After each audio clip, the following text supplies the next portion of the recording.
Hello friends, Vision Academy welcomes you. Myself Prashant sir. Today we shall discuss about solids, liquids and gases. है ना। आज हम solid, liquid और gas के बारे में जानेंगे क्या होता है। तो चलिए इस वीडियो को शुरू करने से पहले मैं आपसे कहना चाहूँगा, जिन्होंने इस वीडियो को या मेरे इस चैनल को लाइक सब्सक्राइब नहीं किया है तो पहले सब्सक्राइब कर लें, इस वीडियो को लाइक कर दें और बेल आइकन का बटन ज़रूर दबा लीजिएगा, ठीक है, जिससे कि आपको समय समय पर नोटिफिकेशन मिलते रहेंगे। तो वीडियो शुरू करने से पहले आपको बताऊं, आप लोग स्किप करके बहुत वीडियो देख रहे हो, इसकी सारी रिपोर्ट मेरे पास आती है, ठीक है ना। तो वीडियो को आपको स्किप नहीं करना है, पूरा वीडियो देखना है। अगर आपको समझना है तो समझ में आ रही बात, अगर आपको अच्छी तरह से समझना है तो इस वीडियो को पूरा देखना पड़ेगा, ठीक है ना। क्योंकि बहुत से बच्चे क्या करते हैं, थोड़ा सा देखा, स्किप करा, ऑटो लगो और खेलने लग गए गेम। पापा से मोबाइल लिया पढ़ने के लिए, खेल रहे हैं उस पर गेम। तो ये भी बेटा फेयर नहीं है, बहुत ही गलत बात है ये। जब आपके मम्मी पापा इतना पैसे खर्च करते हैं तो आपको गेम में बहुत कम खेलना चाहिए, बल्कि ना खेलना चाहिए, है ना। उसका यूटिलाइज करो, पढ़ाई करो उसमें। और एंटरटेनमेंट की बात रह गई तो उसके लिए आधा घंटा अलग से पापा से मांग सकते हो कि पापा मुझे इस टाइम अपना गेम खेलना है, इस टाइम पढ़ाई नहीं करनी है, तो वो भी मना नहीं करेंगे, ठीक है ना। तो जिस टाइम मोबाइल पढ़ाई के लिए देते हो तो उस टाइम मोबाइल से सिर्फ और सिर्फ पढ़ाई करो, ठीक है ना। ओके, तो बाकी आई होप आप लोग घर में सब अच्छी तरह से होंगे, बिल्कुल स्वस्थ होंगे, कहीं कोई दिक्कत नहीं। Stay home, stay safe. तो आज का हमारा टॉपिक है सॉलिड, लिक्विड और गैस। सॉलिड क्या होते हैं, लिक्विड्स क्या होते हैं और गैसेस क्या होती हैं। तो हम उससे पहले जानते हैं चलिए पढ़ना शुरू कर देते हैं। We are surrounded by a number of things. हमारे चारों तरफ बहुत सारी चीज़ें बनी होती हैं। अपने आसपास देखो क्या क्या दिख रहा है तुम्हारे लिए, बताओ मुझे। जैसे मुझे तो यहाँ दिख रहा है कि चेयर्स पड़ी हुई हैं, फ़ैन लगा है, वॉल है, टीवी है, सोफ़ा है ना, एट्सेट्रा एट्सेट्रा। आप लोग भी आसपास देखिए कि क्या क्या आपको दिख रहा है। तो उन चीज़ों में कुछ चीज़ें तो सॉलिड होती हैं, कुछ लिक्विड होती हैं और कुछ उसमें से गैस की फॉर्म में होती हैं। तो यहाँ आप ये पिक्चर देखो ध्यान से, आपको दिख रही है ना। तो यहाँ पर some of the solid look at the picture. When a glass containing hot water, it is kept like this. Fill in the blanks, suitable answers. चलिए इसको देख के भरते हैं। ग्लास देखिए, इसके ऊपर इसमें गर्म पानी भरा हुआ है। इसमें से आपको दिख रहा होगा ये इस तरह से, ये डैश डैश से दिख रहा है ना, ये क्या है, यहाँ से भाप निकल रही है, यानी ये गैसियस फॉर्म है वाटर की, ठीक है। ये वाटर की गैसियस फॉर्म है। वाटर यहाँ से लेके ये यहाँ तक लिक्विड फॉर्म में भरा हुआ है, और ये जो आइस रखी हुई है ये सॉलिड फॉर्म में है, ये मेल्ट होके लिक्विड फॉर्म में कन्वर्ट हो रही है, ठीक है ना। चलिए इसको फिल करना है तो फिल कर लेते हैं। द स्टीम इज स्टीम किस फॉर्म में है, ये भाप किस फॉर्म में है, सॉलिड, लिक्विड, गैस। गुड, ये गैस की फॉर्म में है, तो यहाँ पे गैस भर लीजिए। द आइस इज आइस किस फॉर्म में है, सॉलिड फॉर्म में होती है आइस, है ना, तो यहाँ पर सॉलिड लिख कीजिएगा। The ice is melting solidifying on a plate due to the heat cold. Ice जो है वो पिघल रही थी, किस वजह से, हीट की वजह से, है ना। तो यहाँ पर लिखेंगे मेल्टिंग, और इस खाली जगह में मेल्टिंग आएगा, और यहाँ पर आएगा हीट, क्या आएगा, हीट, ठीक है ना। तो ये हीट यहाँ पर भर दीजिएगा। फोर्थ है the dash is changing to dash under the plate because of dash. What is this dash dash dash. चलिए, द आइस या वाटर वेपर, क्या चेंज हो रहा है, आइस चेंज हो रही है ना, या और कुछ चेंज हो रहा है। चलो पिक्चर दोबारा देख लो। पिक्चर देखो, ये क्या है, प्लेट के ऊपर बर्फ़ रखी हुई है, आपको दिखाई दे रही होगी, दिख रही है ना। ये जो है ये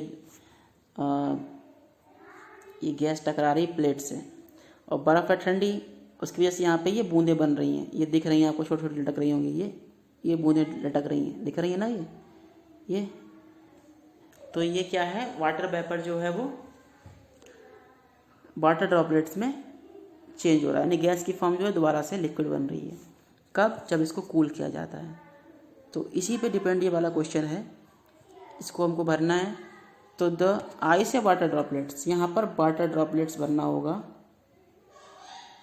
क्या भरेंगे, वाटर ड्रॉपलेट्स, यहाँ पर इस जगह पर वाटर ड्रॉपलेट्स बनेंगे। Water droplets is changing to, किसमें, नहीं ये तो वाटर वेपर है भाई, वाटर वेपर सॉरी। तो ये वाटर वेपर यहाँ भरेंगे। Water vapour is changing to, water vapour किस में चेंज हो रहा है, वाटर ड्रॉपलेट्स में चेंज हो रहा है। तो यहाँ पर वाटर ड्रॉपलेट भरेंगे, यानी कि जो भाप है वो दोबारा से पानी बन रही है। क्यों, बिकॉज ऑफ हीटिंग या कूलिंग, कूलिंग। तो यहाँ पर कूलिंग आएगा, यानी कि प्लेट जब ठंडी थी वहाँ से जब भाप टकराएगी तो वो दोबारा से वाटर ड्रॉपलेट में कन्वर्ट हो जाएगी। ठीक है, चलिए अब हम आगे चलते हैं, चैप्टर पढ़ते हैं। पार्टिकल्स अरेंजमेंट इन मैटर। तो हमें पता है कि मैटर 3 तरह का होता है। चलिए पढ़ लेते हैं पहले। Any substance that has mass, that is amount of material and object and occupy space is called matter. वह सबस्टेंस जिसमें मास यानी कि वजन होता है और स्पेस यानी कि जगह घेरता है, जिसमें मास होता है, has mass and occupies space, जिसमें वजन होता है और जगह घेरता है, उसको हम मैटर कहते हैं। All matter is made up of very small particles. सारे मैटर जो है वो छोटे छोटे स्मॉल पार्टिकल्स मिलकर बने होते हैं। The way in which these particles are arranged with in matter result in the 3 different state of matter known as solid, liquid and gas.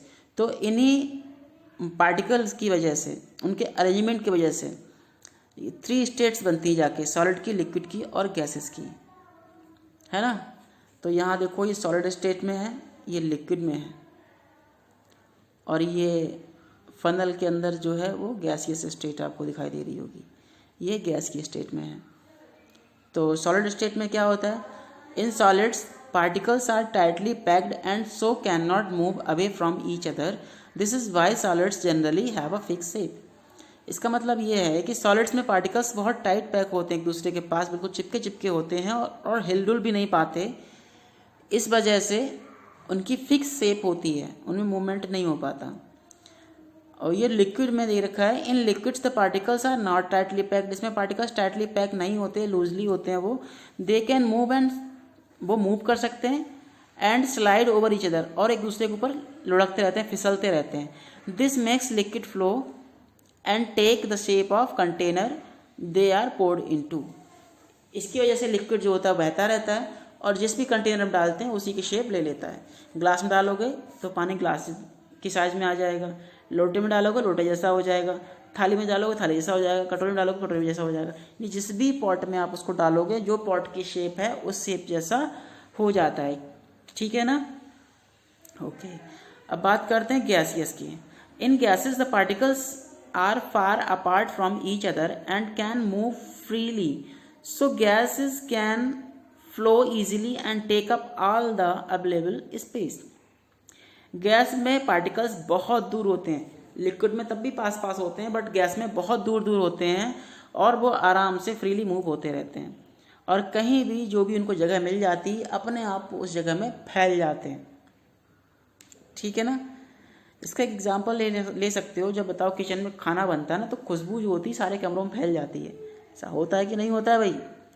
अब मुंह में लार तो नहीं टपक रही है आपके? ऐसा करना भी मत भाई, खाना बनेगा तो मिलेगा तो है ही। चलिए कहीं से निकल के जाते हैं, मिठाई की दुकान से निकल के जाओ तो कितनी बढ़िया बढ़िया खुशबू आती है, मन करता सारी खा जाओ, है ना। चलिए जब निकल के जाओ तो खरीद लेना और खा लेना, मज़ा भी आएगा साथ में। तो गैस को फैलने में बहुत कम टाइम लगता है। अच्छा आपने देखा होगा कि किचन में अगर गैस लीक करती है तो कितनी जल्दी हमें स्मेल आ जाती है ना। तो गैस का मूवमेंट बहुत ही ज़्यादा फास्ट होता है। धूप बत्ती जलाओ तो भी ज़रा देर में पूरे कमरे में महक आ जाती है उसकी। क्यों? क्योंकि गैस बहुत फास्ट मूव करती है। ठीक है, चलिए अब हम बात करते हैं चेंज ऑफ स्टेट की। स्टेट को चेंज कैसे करते हैं या क्या होता है ये पढ़ते हैं। Matter can change its form from one state to another. Matter अपने फॉर्म को चेंज कर लेता है एक स्टेट से दूसरे स्टेट में। For example when water is heated, यानी कि वाटर जो होता है वो लिक्विड फॉर्म में होता है, लिखा है for example when water is heated it change into water vapour. जो कि गैस के फॉर्म में होती है। And when ice melts it change into water liquid again, और जब बर्फ़ को पिघलाते हैं तो बर्फ़ जो होती है वो सॉलिड फॉर्म में होती है ना, और जब उसको पिघलाते हैं तो वो लिक्विड में बदल जाती है। Let's understand these changes in terms of movement of these टिनी particles.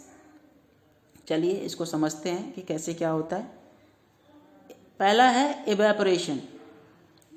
Evaporation का मतलब है when water is heated it change into water vapour.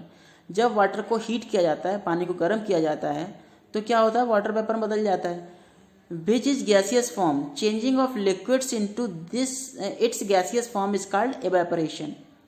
On heating the particles of water start moving और vibrating faster. Finally, they break free from their existing arrangement and space into the air, the gas where the particles can move much more freely.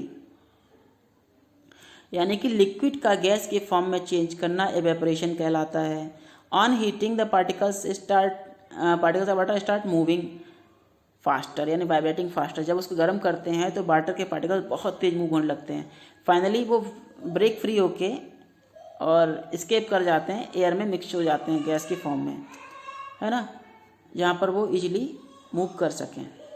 तो यहाँ पर gas रखी हुई है, इस पर एक केटल रखी हुई है, इसमें वाटर गर्म हो रहा है तो स्टीम निकल रही है जो कि गैसेस की फॉर्म में है। ठीक है ना। चलिए अगला है condensation. When the freely flowing particles of water vapor touch cold surface, they cool down, changing of a gas into a liquid is called condensation.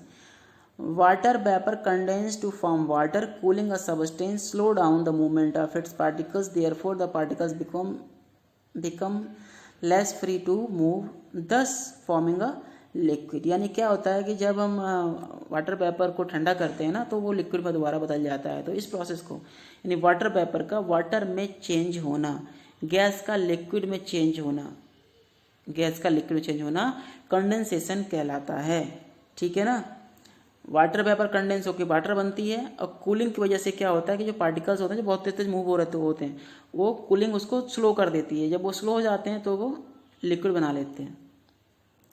फिर है मेल्टिंग।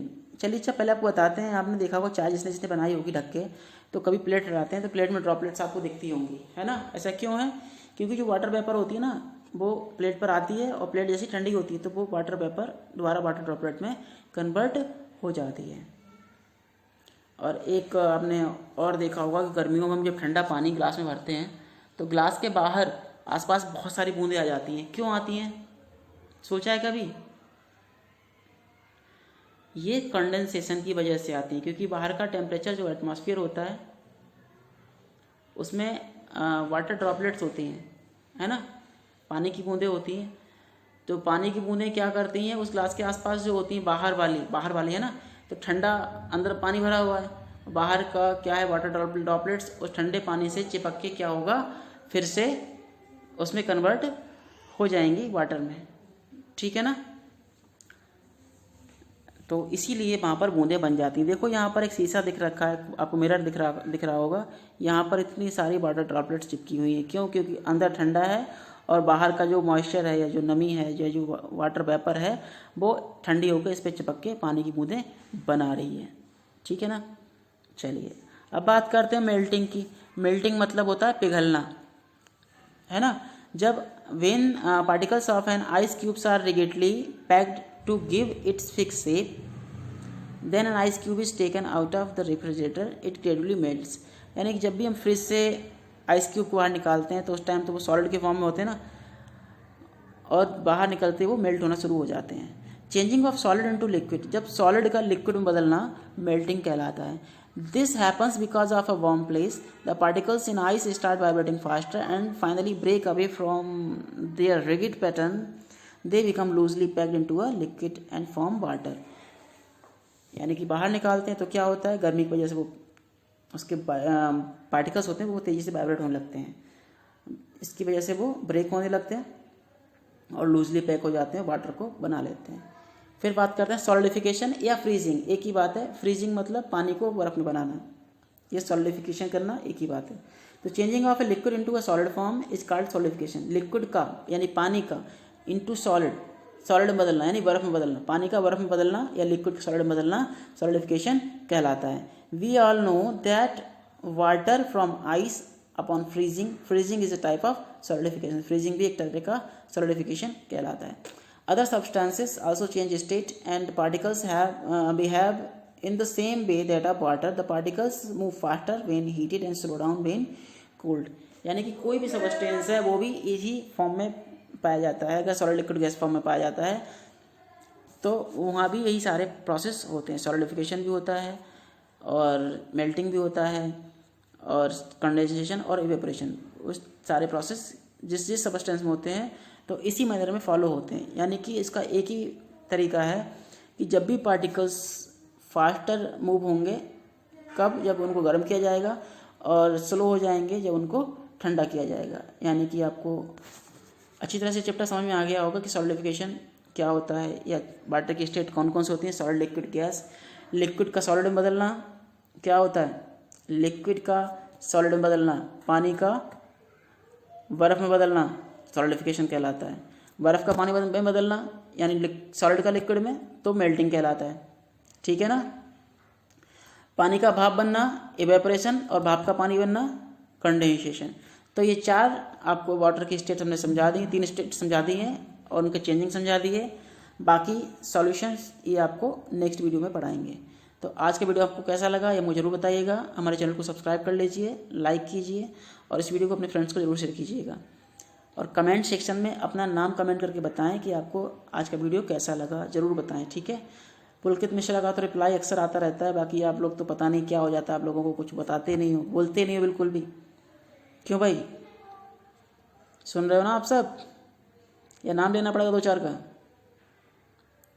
चलिए, नाम अगले वीडियो में लेंगे आपका। अब पहले कमेंट करिए बढ़िया बढ़िया, जिसका कमेंट अच्छा लगेगा उसका हम आपको उसका नाम अगले वीडियो में ज़रूर बोलेंगे, ठीक है। ओके, आज के लिए इतना ही, tata bye bye, see you.